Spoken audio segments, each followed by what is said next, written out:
On today's Locked On Texans podcast, what does April 1st mean for the Houston Texans? Are there any players out there that have relationships with Lovie Smith that make sense for Houston to bring in during free agency? And we continue with our own free agency scouting report, who stays, who goes. But first, Cody, start the countdown.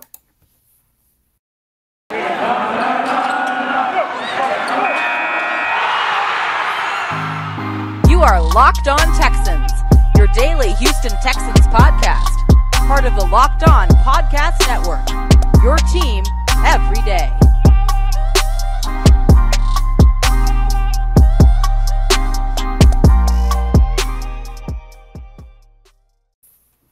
Welcome in, everybody, to another episode of the Locked On Texans podcast, a part of the Locked On Podcast Network. Thank you for making the Locked On Texans your first listen every day. We are free and available on all major podcasting platforms and YouTube. Sorry that we missed Monday's show.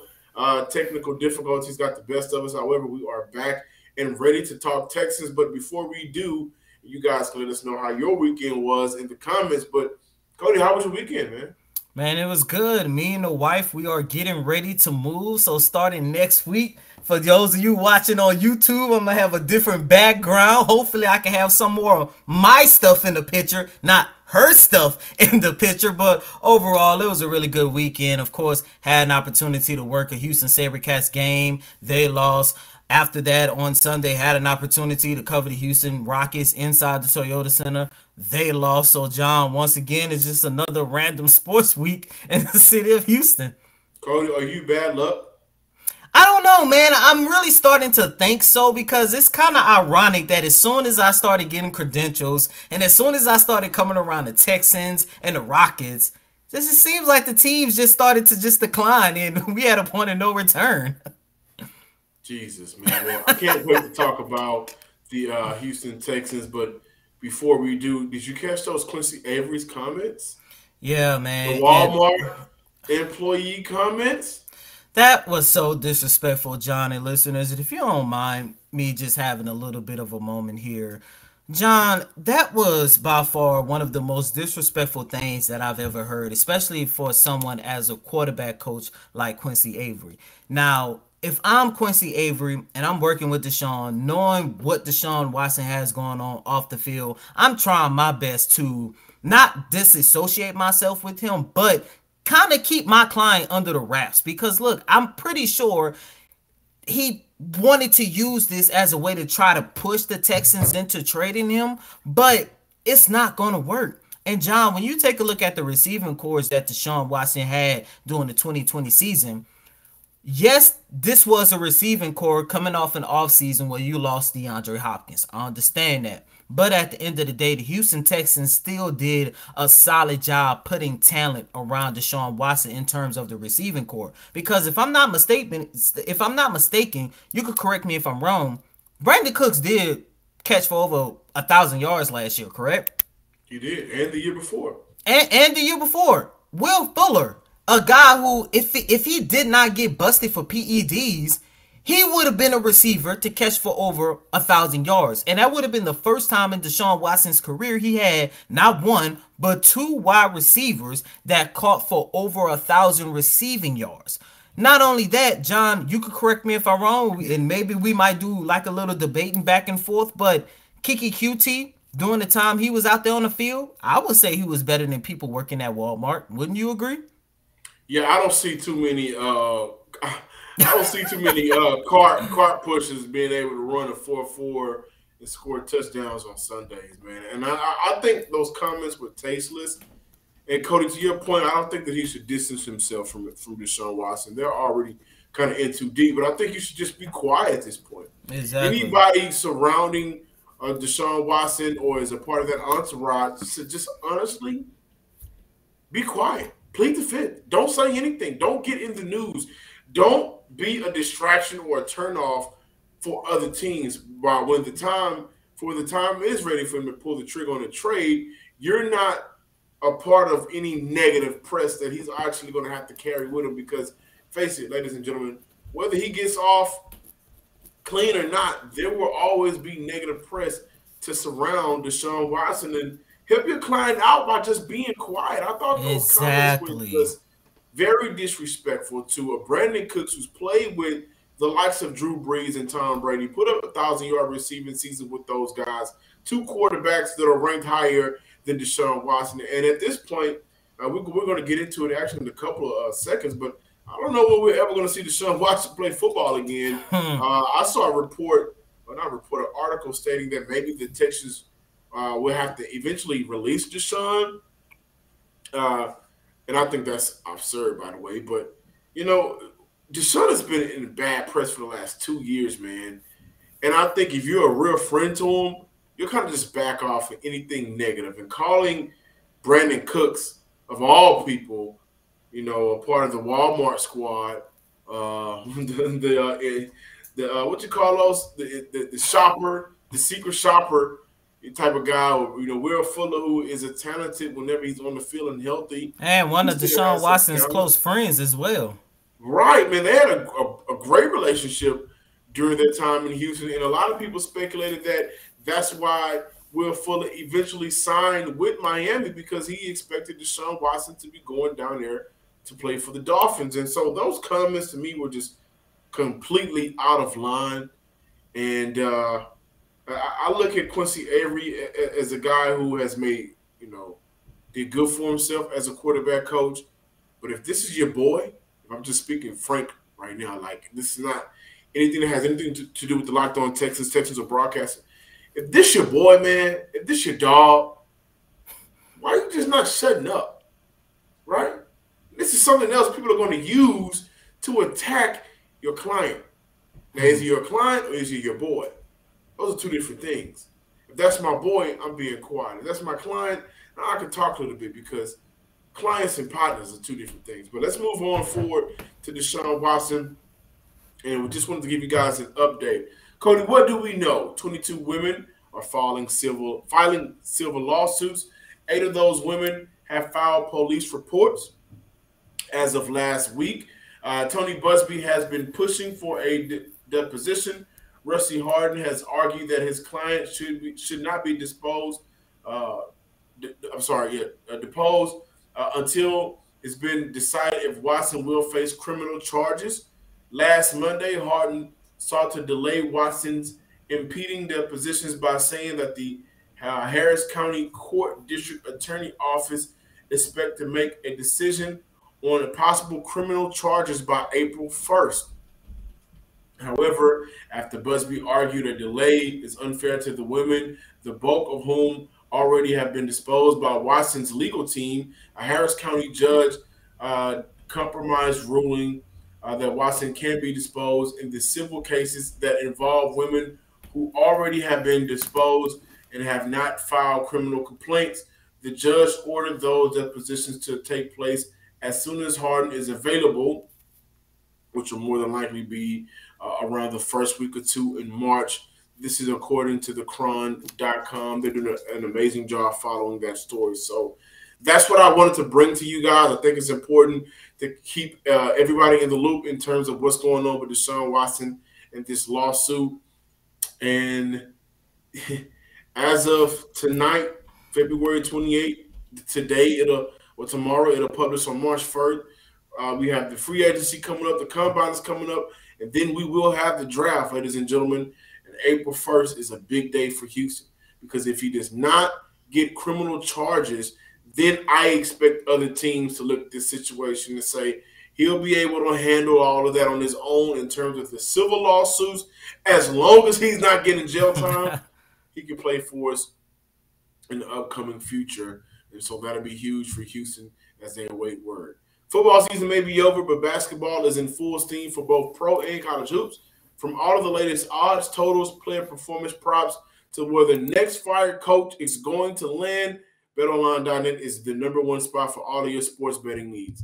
BetOnline remains the best spot for all of your sports scores, podcasts, and news this season. And it's not just basketball. BetOnline.net is your source for hockey, boxing, UFC odds, right to the Vegas games and the Olympic coverage as well. So head to the website today or use your mobile device to learn more about all of the trends and action, because BetOnline is where the game starts. Thanks for making Locked On Texans your first listen every day. Make sure you're following Locked On NFL. Locked On experts covering the biggest stories around the NFL every Monday through Friday in less than 30 minutes. It's free and available wherever you get podcasts. As we continue our discussion surrounding free agency, Cody.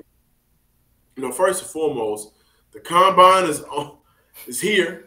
They're going to hear from Nick Caserio later today. Right, man, right. We're going to be getting prepped for the draft soon. But when you build a franchise, when you're building something special, or when you're building something better than what was built before you, free agency is very important. And with the Houston Texans, they have around $17 to $18 million in cap space. And so I do think for the Texans, it's very important to get a couple of these deals done. Number one on that list is Kamu Grugier-Hill. He's number one. Number two, I think Desmond King is number two of the players you should get re-signed. Of course, we look at Justin Reed. He had his comments on he's not opposed to coming back after the Lovie Smith hiring. He's backing that move. He loves playing for Lovie Smith. Then we look at Malik Collins. And so there's about 4 to 5 players already here on the Texan roster that they should get those deals done as soon as possible. The only asterisk I put behind a player would be Justin Reed. I don't know how much his contract will cost the Houston Texans.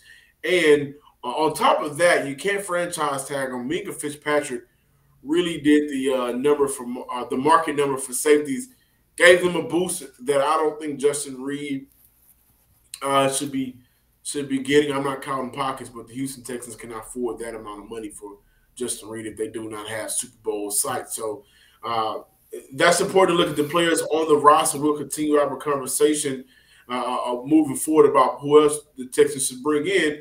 However, there are also former players that make sense in free agency that Houston should look at. And I like Kawan Alexander and Adam Humphries. And I want to give you guys where this idea came from. I'm a part of the Texan Twitter streets, where a lot goes on in those Texan Twitter streets. But I look at this direct tweet that we discussed over the weekend, Cody and I, from @JRLTU Texan on Twitter. And he had a list of former Bucs former players that were coached by Lovie Smith, safety Bradley McDuffie, linebacker Kawan Alexander, a D-tackle Akeem Spence, D-tackle William Golston, D-tackle Gerald McCoy, wide receiver Adam Humphries, quarterback Jameis Winston, quarterback Mike Glennon. And Spence spent time with Nick Caserio in New England in 2020. And so I immediately look at Kawan Alexander from this list. He played under Lovie Smith in 2015. Contract-wise, I think it'll make some sense and will give Houston some depth at linebacker at that position. And I also think Houston should draft a linebacker as well. So we're not going to just leave it up to the free agency. However, Kersey Hill, who I mentioned, and Kevin Pierre-Louis are all free agents. They all signed one-year deals. Of those three, I think Lewis immediately comes to mind as a player you don't resign after an underwhelming season that he spent here in Houston. Kirksey, from my opinion, I think he's on the edge. Houston may look to bring him back. They may look to just let him walk in free agency. Alexander, at the very least, will be an upgrade over Lewis. There will be a change in scheme as the Saints were a 3-4. He'll be coming to Houston as a 4-3 linebacker. However, I think he's a little bit more talented and can add more in the run game as far as getting those tackles than Kevin Pierre-Louis. And so I also look at Adam Humphries only for the reasons why I was okay with Danny Amendola coming back. Just you look at Adam Humphries, he's a younger player. Just around 5'11", 6 foot. Whenever he's healthy and on the field, he is a great security blanket for quarterbacks. I look at that great year that he had in Tennessee where he had over 700 receiving yards and about 4 touchdowns or so. He's not a receiver that's going to knock your socks off. He's not a receiver that, throughout the course of now 17 games, you're going to look every game and say, wow, he impacted every game. but he is a receiver that's going to impact the small things, keeping these drives alive, right? You may have a game where, I look at the New York Giant game this past year where he caught 4 or 5 catches for 77 yards. Like, those are some of the games where he can have consistently throughout the season, kind of sprinkle in here a couple of weeks by, and he has a big game if he's healthy. And contract-wise, it makes sense. He will not be due a big payday. So for Houston, as much as we hate to say it, getting some of these lower valued players, the low risk, the high reward players, that may be in favor for Houston for at least one more season going into free agency. Yeah. First off, John, when I look at free agency, when you look at the defensive side of the ball, I know you just say, you really not big on Christian Kirksey coming back. But to be honest with you, John, listeners and viewers, I really don't want to see the Texans put too much of their free agency stock on the defensive side of the ball, because I do believe we could see a better version of this Texans defense with a better offense, with Pep Hamilton taking over as the offensive coordinator. Yeah, you upgrade, and of course, you guys know me. I'm really big on the Texans drafting one of the top tier defensive backs in this year's upcoming draft. On the offensive side of the ball, that is where I want to see the Texans go hard in rebuilding this roster. And you look at some of the guys that Lovie Smith had an opportunity to coach. You stole my guy Humphries. I would like to see the Texans go after him, because for all of the things that you mentioned, I do believe heading into the 2022 season, the Houston Texans, their top 2 wide receiver has to be Brandon Cooks and Nico Collins, but they're going to need a third receiver to depend on. Both of us agreed that Danny Amendola should come back. I believe he should only come back just because he was one of the top leaders in that locker room, but he should not be your third best receiver in 2022. And that is a huge mistake that the Texans had last year.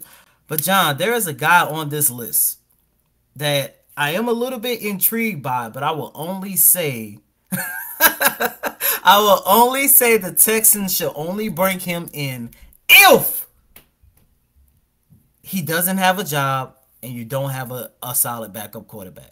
And you know what? Can I stop you really quick? Are you going to go with Jameis Winston? Yes. So, and I'm going to tell you why. I just want to say this. Here's my thought on Jameis Winston. It really depends on how they feel about Davis Mills as their quarterback in 2022 and the future of the quarterbacks that may be coming out or free agency in 2023 moving forward.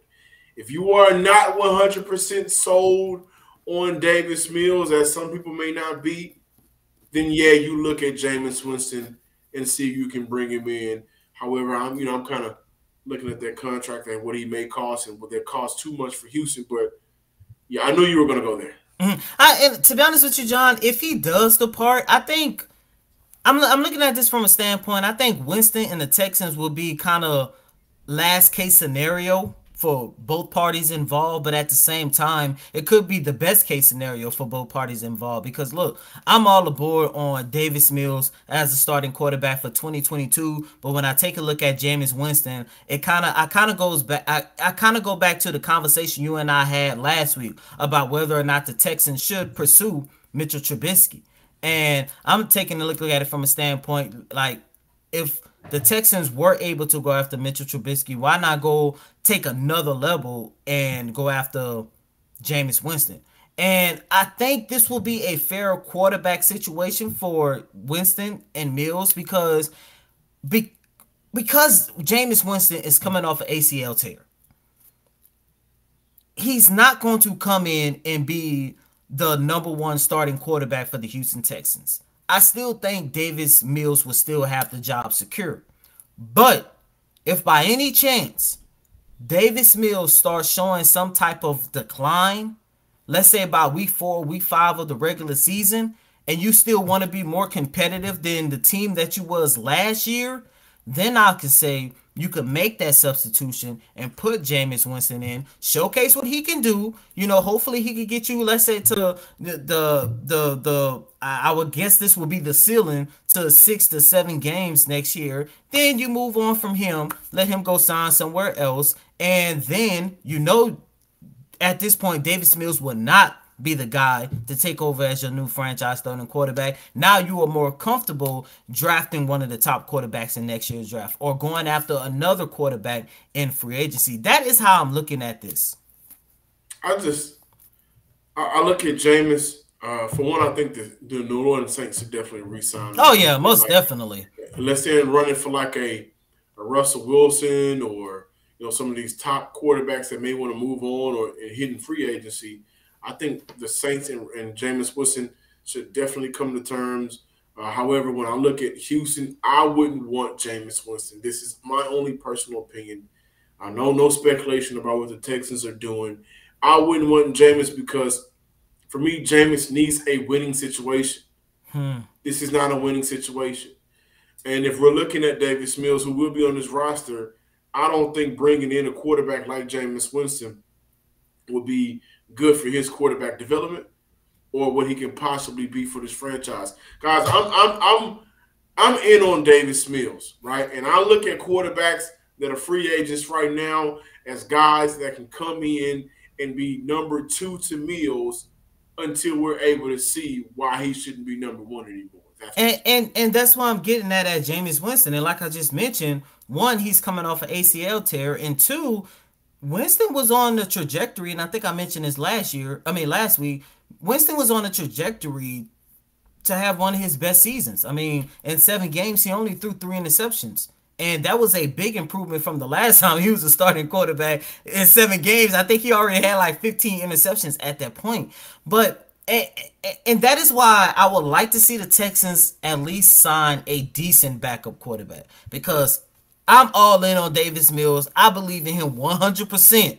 But like I just mentioned, if come week 4, week 5 of the regular season, and Mills isn't developing like we all expecting to or hoping to, I could see the Texans moving on fast, because with Lovie Smith taking over as this team's new head coach, Nick Caserio taking a step back, this team wants to be better than the circus that they put out there on the field throughout the 2021 season.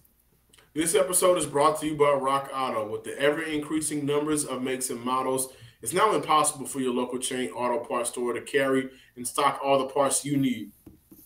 And so why endure often pointless or seemingly intimidating questioning and wait while the person behind the counter orders the parts on their computer, choosing the only brand their warehouse happens to carry?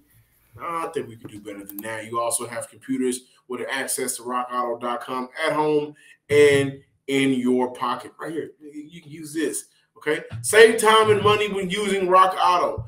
I choose to spend up to 30, 50, even 100% more for the same car parts from a chain store or car dealership. Rock Auto can get you out with a little bit cheaper than that. Gas prices are way too high. So if you got to get something fixed in your car, do not spend more money. And I'll give you an example. A Honda Odyssey fuel pump is $353 from a chain store, $216 from Rock Auto. Come on, man. We got to make the smarter decision. On top of that, Rock Auto is a family business serving do-it-yourselfers for over 20 years. Go to rockauto.com right now and see all the parts available for your car or truck. Right, Locked On Texans in there. How did you hear about us box? So they know we sent you. Amazing selection, reliably low prices, all the parts your car will ever need. rockauto.com. Thanks for making the Locked On Texans your first listen every day. Now make your second listen Locked On NFL Draft.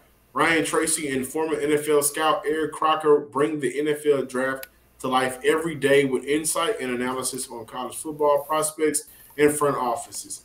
It's free and available wherever you get your podcasts. And continue here with this Tuesday installment of Locked On Texans. John and I want to continue our free agency profile as we take a look at players on this roster as of right now and discuss whether or not they should return to the Houston Texans or depart prior to the 2022 season.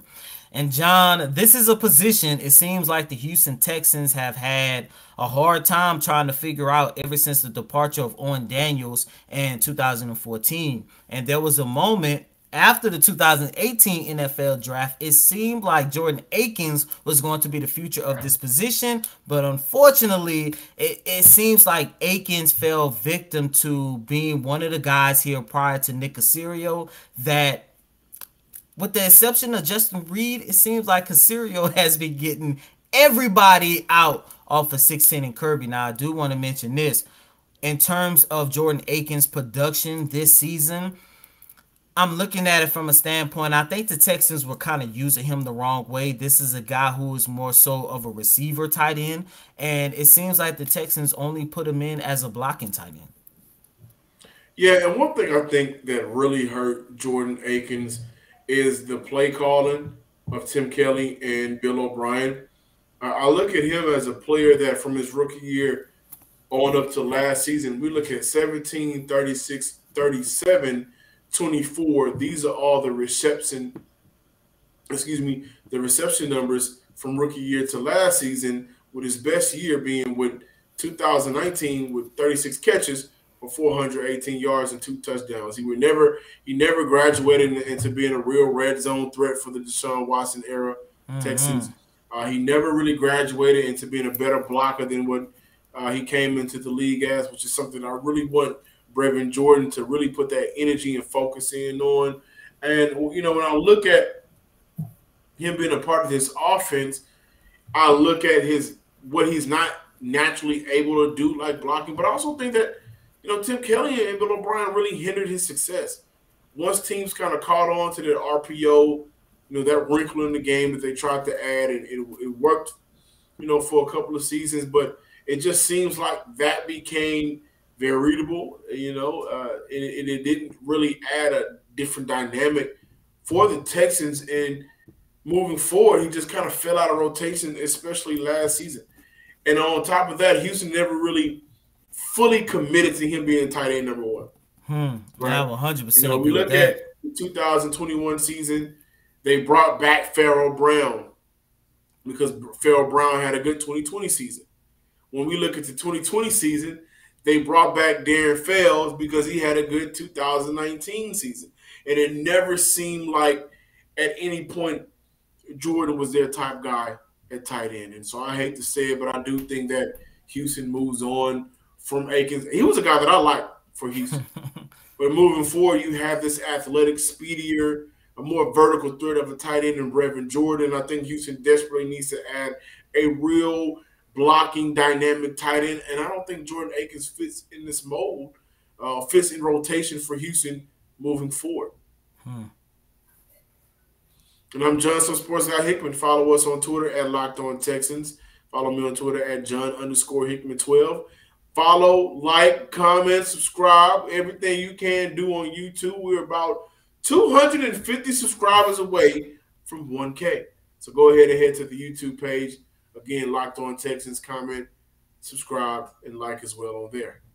And as always, I'm your host, Cody Davis. Please remember to follow me on Twitter at CodyDavis_24. Once again, that's Cody, COTYDAVIS_24.